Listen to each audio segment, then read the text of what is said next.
जय हिंद जय भारत। दोस्तों आप देख रहे हैं लाइव भारत में, हम आपका दोस्त सफ़र शुक्ला। आज हम यहाँ पे पहुँचे हैं और हम आपको बताते हैं कि इन लोगों का दर्द क्या है। पहले हम चेहरे दिखाते हैं, फिर इनके हम दर्द भी बताएंगे और हम आपको बताएंगे देश का कानून क्या कहता है।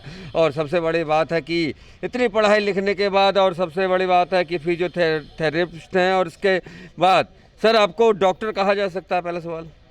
बिल्कुल सर, बिल्कुल कहा जा सकता है। पहले डॉक्टर में कोई ये कोई व्याधान था, कुछ डॉक्टर नहीं फिजियोथेरेपिस्ट को कहा जा सकता था, वो लिख नहीं सकता था, कोई केस वगैरह लड़ा इसके बारे में? सर वो उसका चल रहा है, उसमें डेफिनेटली चल रहा है। और जो उसमें जो है वो क्लियर हो चुका हुआ है कि जो फिजियोथेरेपिस्ट है वो डॉक्टर लिख सकता है। चलिए, ये तो अच्छी बात है। और सबसे बड़ी बात है कि अच्छी बात के साथ साथ एक बुरी बात ये है कि हर आए दिन आप मोहल्ले में देखते हैं तो एक बोर्ड लटक जाता है, यहाँ पे फिजियोथेरेपिस्ट है, यहाँ पे अलग अलग बोर्ड लटक जाते हैं। और सबसे बड़ी बात है चेहरे लटक जाते हैं कानून के, जब पता चलता है कि जाली हैं। तो ऐसे कितने लोग होंगे सर?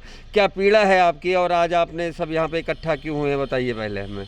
सर सबसे तो पहले तो मैं बताना चाहता हूँ कि अमृतसर में बहुत से ऐसे सेंटर हैं फिजियोथेरेपी जिन्होंने बोर्ड लगाया, कम से कम 50 से या हो सकता है कि 100 भी हों, क्योंकि गांव में भी लग रहे हैं फिजियोथेरेपी के बोर्ड और शहर में भी बहुत सारे अलग अलग जगह पे लग रहे हैं। जिनका हमने जब इंक्वायरी की है तो उनमें कोई भी क्वालिफाइड जिसने मिनिमम जिसने बैचलर इन फिजियोथेरेपी जो राइट रखता है फिजियोथेरेपिस्ट लिखने का, उनमें से कोई भी बंदा जो है उसने डिग्री नहीं की हुई। तो डिग्री नहीं की हुई है तो जैसे हम बिना डिग्री के डॉक्टर, तो 420 का मुकदमा दर्ज होता है, तो ये कौन करवाएगा? ये मामला मान लो कह रहे धोखा कर रहे हैं जनता से। सर बिल्कुल, ये जनता से धोखा है तो FIR कौन करवाएगा और कौन करेगा? सर FIR बिल्कुल हम करवाएंगे। अगर वो अपना बोर्ड नहीं उतारेंगे फिजियोथेरेपी का तो हम डेफिनेटली जो DCP जगमोहन सिंह जी हैं लॉ एंड ऑर्डर के, उनके साथ मिलके सारी पूरी लिस्ट देंगे। अमृतसर में कितने लोग ऐसा लोगों के साथ खिलवाड़ कर रहे हैं, उनकी सेहत के साथ खिलवाड़ कर रहे हैं, तो डेफिनेटली हम उन पर कार्रवाई करवाएंगे। चलिए, आप ये जो दावा है किस नाते कर रहे हैं, आपका ओहदा क्या है और पूरा अपने नाम के समेत हमें ओहदा बताइएगा। सर मैं डॉक्टर रोहन बोल रहा हूँ, एंटी क्राइम एनिमल प्रोटेक्शन से पंजाब प्रेसिडेंट हूँ। वैसे मैं प्रोफेशन से भी फिजियोथेरेपिस्ट हूँ और मेरे साथ इंडियन एसोसिएशन फिजियोथेरेपी के मेंबर भी हैं, अमृतसर फिजियोथेरेपी एसोसिएशन के मेंबर भी। चलिए, हम और भी लोगों से बात करते हैं। और सबसे बड़ी बात है कि 420 का मुकदमा दर्ज होना चाहिए अगर फ्रॉड कर रहे हैं जनता के हित से। जनता की सेहत से खिलवाड़ करना ये अपने आप ही कानून का ये सबसे बड़ा उल्लंघन है, ऐसा एक्ट कहता है, हमारा मानव अधिकार कहता है। तो एक छोटी सी एप्लीकेशन पे ये तो भूचाल आ जाना चाहिए। तो बाबा साहब भूचाल क्यों नहीं आया कि जगह जगह फिजियोथेरेपिस्ट आपके जो हैं नकली हैं, आपके पास लिस्ट आ जाती है, पुलिस का आधा काम आप कर लेते हैं, उसके बावजूद आपको प्रेस कॉन्फ्रेंस करनी पड़ती है, सरकार आपकी सुनती नहीं क्या? सर इसी कारण आज सारे हम तीनों एसोसिएशन इकट्ठे हुए हैं और मीडिया के थ्रू हम गवर्नमेंट को भी मैसेज पहुंचाना चाहते हैं, आम पब्लिक को भी और पुलिस प्रशासन को भी, कि हम कितने दुखी हैं लेकिन कि ये जनता से जो खिलवाड़ हो रहा है, ये कोई पंसारी की दुकान नहीं है कि ये कोई बंदा सौदा तोड़ रहा है, गलत भी हो गया तो कोई बात नहीं। जो मेडिकल प्रोफेशन है सर, इसमें सॉरी नाम की कोई चीज़ नहीं है। अगर आपने किसी का गलत ट्रीटमेंट कर दिया, यू कांट से सॉरी मेरे से गलत हो गया। इसमें तो सर एथिकल ट्रीटमेंट ही चाहिए और एथिकल ट्रीटमेंट करने वाला बंदा और एक स्पेशलाइज्ड और डिग्री और क्वालिफाइड वाला बंदा ही हो सकता है, वैसे नहीं हो सकता। सर आपने इतनी अपने किताबें पढ़ी हैं मेडिकल लाइन की और कानून भी आप जानते हैं, मानवाधिकार के नाते सभी अपने अपने कानून जानते हैं, पर ये बताइए कि ये काम किसका है?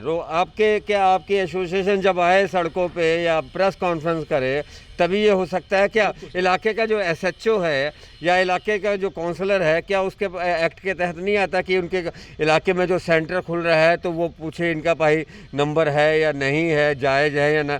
तो ऐसी जिम्मेदारी तो क्योंकि जनता के हित में है तो सभी को चाहिए ये तो जिम्मेदारी, केवल आपको क्यों? बिल्कुल, you are right on your part.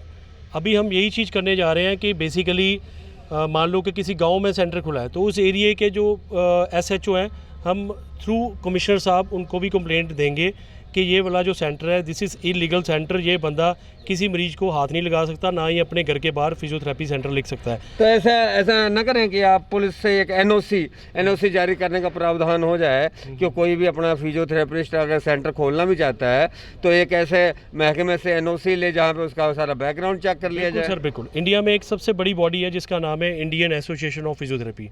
सो मैं उसका जनरल सेक्रेटरी हूँ पंजाब का।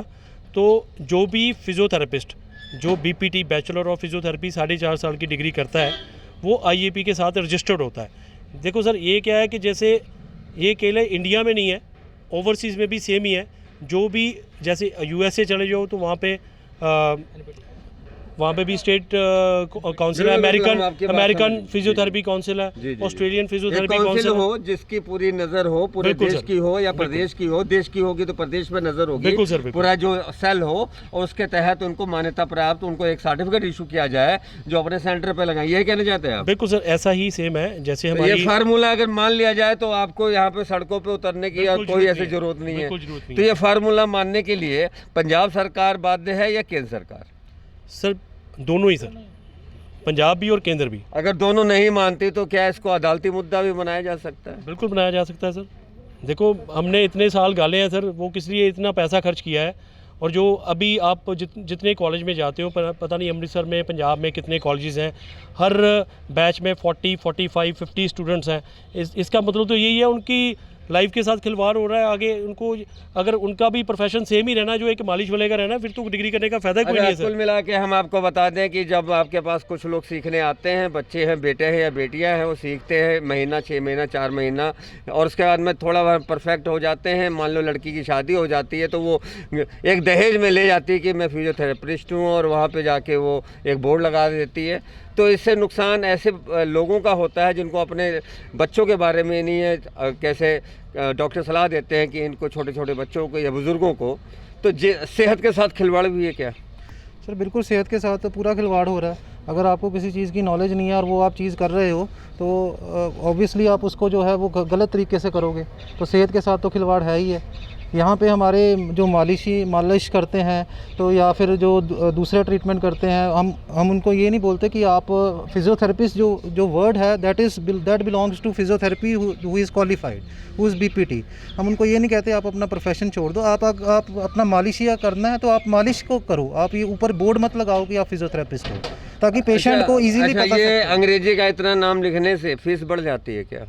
सर फीस का तो ऐसे है कि हर कोई बंदा अपनी क्वालिफिकेशन के हिसाब से फ़ीस लेता है। अगर कोई अपने आप को, जिसने मास्टर्स की है, पीएचडी की है, वो अपनी नहीं, क्वालिफिकेशन के लिखने का हिसाब से फायदा लेगा। यही तो होता। मान लो मैं ही हूँ, मुझे नहीं आता कुछ, पर मैं ये अंग्रेजी का शब्द लिख दूंगा और यहाँ पे हाँ जी, बिल्कुल तो फायदा। ग्राहक ज़्यादा आते हैं। ज़्यादा आते हैं, और ऊपर से तो ये खुलासा है, और खुलासा यही है कि बेरोजगार होती दुनिया में अब रोजगार एक मिला है, और कुछ देर काम कर लो, कुछ महीने काम कर लो, फिर अपनी दुकान खोल लो, आता है जाता है भगवान जानता है। लेकिन उनके पास आधार है या कार्ड है ये मैं नहीं जानता, लेकिन दस्तावेज कितने हैं ये तो अब यही जाने, क्योंकि इनके पास ऐसी लिस्ट है जो 100 से ऊपर है, जो ये यहाँ के डिप्टी कमिश्नर, पुलिस कमिश्नर और संबंधित अधिकारियों को सौंपने वाले हैं। तो टीम के चेहरे आप देख लीजिए, और कुल मिला के अलग अलग सेंटरों में इनका जलवा है। पर लेकिन अब कुछ जलवा, कुछ कोरोना ने डाउन कर दिया, कुछ बाकी धड़ाधड़ खुल रहे, पीसीओ छाप ऐसे फिजियोथेरेपी सेंटरों ने जाम कर दिया है। तो ये थी लाइव तस्वीरें लाइव भारत पर मनोज भगत के साथ सफर शुक्ला की। आप देख रहे थे लाइव भारत, देखते रहे लाइव भारत।